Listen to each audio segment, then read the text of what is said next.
यहां सद्गुरु कर्म के अर्थ का रहस्य समझा रहे हैं और इसे पहले किए गए कार्यों की शेष स्मृति के रूप में परिभाषित कर रहे हैं। वे बताते हैं कि आज तक जो भी घटनाएं घटी है, यहां तक कि बिग बैंग भी, उनकी स्मृतियां मानवीय सिस्टम पर अपनी छाप छोड़ती है। आपका भूतकाल, वर्तमान और भविष्य आपके शरीर पर लिखा हुआ है।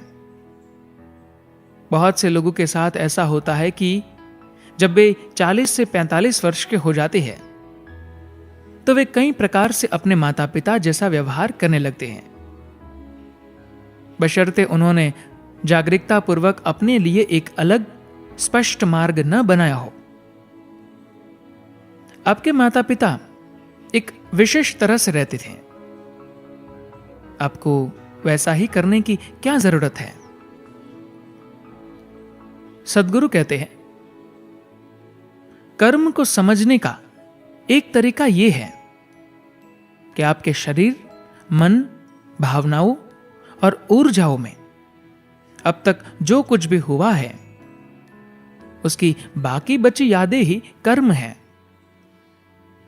जो बहुत सारी परिस्थितियां घट चुकी है, ये उनकी बाकी बची हुई यादें हैं। आपका एक बहुत बड़ा भाग ऐसा है जिसका अस्तित्व आपके एक व्यक्ति बनने से बहुत पहले से रहा है। आपको इसे पुनर्जन्म के रूप में देखना जरूरी नहीं है। अगर आप आधुनिक शब्दावली के अनुसार देखें तो जब हम जेनेटिक्स यानी आनुवंशिकी के बारे में बात करते हैं तो इसका सीधा अर्थ यही है कि आपके रूप में आपके माता पिता भी जी रहे हैं। आपको बस ऐसा लगता है कि आप कुछ अलग हैं। बहुत से लोगों के साथ ऐसा होता है कि जब वे 40 से 45 वर्ष के हो जाते हैं तो वे कई प्रकार से अपने माता पिता जैसा व्यवहार करने लगते हैं, बशर्ते उन्होंने जागरूकता पूर्वक अपने लिए एक अलग स्पष्ट मार्ग न बनाया हो। आपके माता पिता एक विशेष तरह से रहते थे, आपको वैसा ही करने की क्या जरूरत है? कर्म का अर्थ सिर्फ ये नहीं है कि आपने क्या किया है और क्या नहीं किया। कर्म शेष रह गई स्मृति है, बची हुई याद है। कर्म सृष्टि की रचना तक, बिल्कुल उसके आरंभ तक जाता है।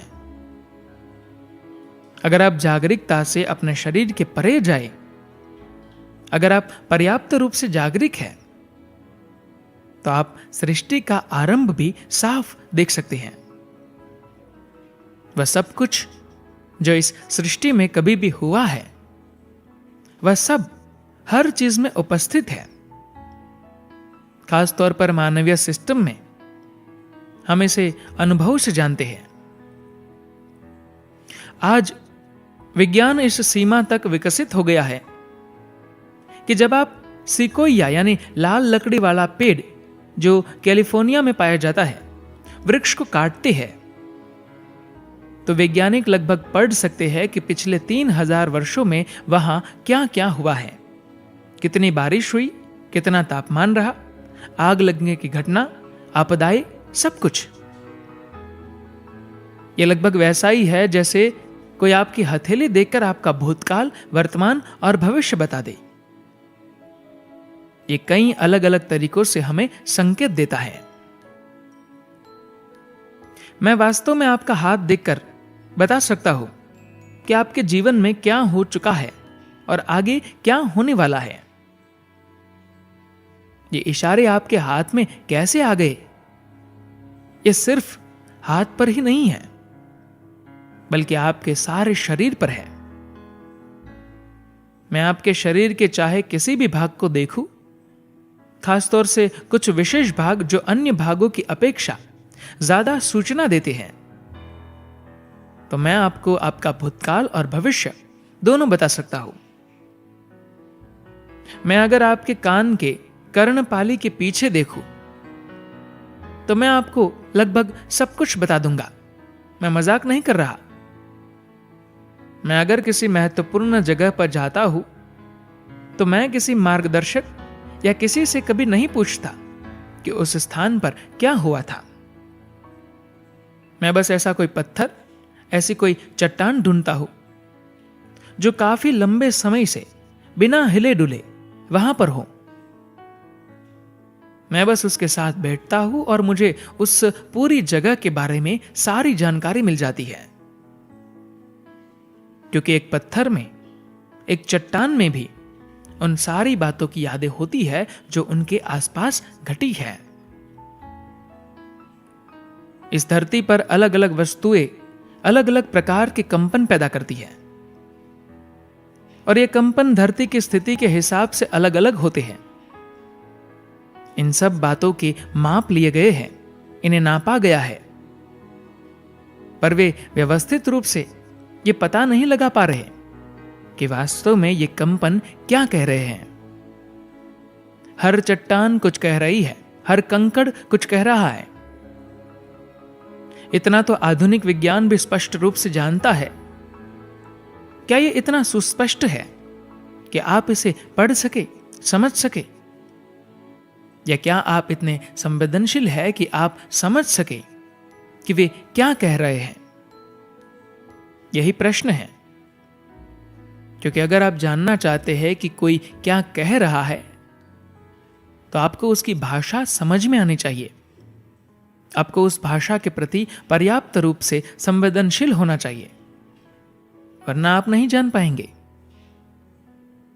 तो ये सब बहुत कुछ कह रहे हैं, क्या आप सुन सकते हैं? इसका कारण यह है कि सृष्टि की रचना हुई, ये विचार ही बचकाना है, और यह भी कि यह रचना 6 से 7 दिनों में हुई। वास्तव में सृष्टि की रचना हुई ऐसी कोई बात ही नहीं है। यह ऐसी चीज नहीं है जो हो चुकी हो, यह तो हमेशा ही हो रही है। इसकी रचना होना एक निरंतर प्रक्रिया है। आप अगर अपने आसपास के जीवन के प्रति संवेदनशील है तो आपको पता लग सकता है कि वे क्या कह रहे हैं। उससे भी ज्यादा, अगर आप इस जीवन के प्रति संवेदनशील है जिसे आप मैं कहते हैं, तो सृष्टि की रचना के समय से अब तक जो कुछ हुआ है वह सब इसी भौतिक शरीर में है, क्योंकि यह शरीर अपने आप में एक छोटा ब्रह्मांड है। यही कारण है कि इसके माइक्रोकॉस्म भी कहा जाता है। बड़ा ब्रह्मांड बस इसका ही एक बड़ा किया हुआ रूप है। संपूर्ण ब्रह्मांड में जो कुछ भी हुआ है वह सब अत्यंत सूक्ष्म रूप से यहां हुआ है और अभी भी हो रहा है। मैं ऐसा क्यों कह रहा हूं कि यह अभी भी हो रहा है? इसका कारण यह है कि सृष्टि की रचना हुई, यह विचार ही बचकाना है, और यह भी कि यह रचना 6 से 7 दिनों में हुई। वास्तव में सृष्टि की रचना हुई ऐसी कोई बात ही नहीं है। यह ऐसी चीज नहीं है जो हो चुकी हो, यह तो हमेशा ही हो रही है। इसकी रचना होना एक निरंतर प्रक्रिया है। समय का विचार भी एक बचपने का विचार है। 10 लाख साल पहले जैसी कोई बात नहीं है। जो भी अस्तित्व को निकट से अत्यंत ध्यानपूर्वक देखेगा, उसके लिए सब कुछ अभी ही है, सब कुछ यही है। तो ये यहीं कहां है? क्या ये वहां है जहां आप अभी बैठे हुए हैं? नहीं, यह आपके अंदर है, क्योंकि वही एक स्थान है जो आपकी जानकारी में है, आपके लिए खुला हुआ है। और कोई भी चीज कभी भी आपकी जानकारी में नहीं आई है। यदि आप चीजों को वैसा ही देखना चाहते हैं जैसी वे है, न कि जैसी आपको आपकी आंखों से दिखती है, तो इसके लिए बहुत सारा काम करना पड़ेगा। तो कर्म एक सरल सीधा शब्द नहीं है। हम जब कहते हैं कि ये आपका कर्म है, तो इसका अर्थ ये है कि बिग बैंग भी आपका कर्म है। सृष्टि की रचना का आरंभ भी आपका ही किया हुआ है, क्योंकि वह भी आपके भीतर है। हर चीज उसमें हुई है, जिसे हम चेतना कहते हैं, और ये आपके लिए कोई अज्ञात वस्तु नहीं है, कोई विदेशी पदार्थ नहीं है, यह आपका आधार है। तो सृष्टि की रचना की शुरुआत भी आप ही है। धन्यवाद।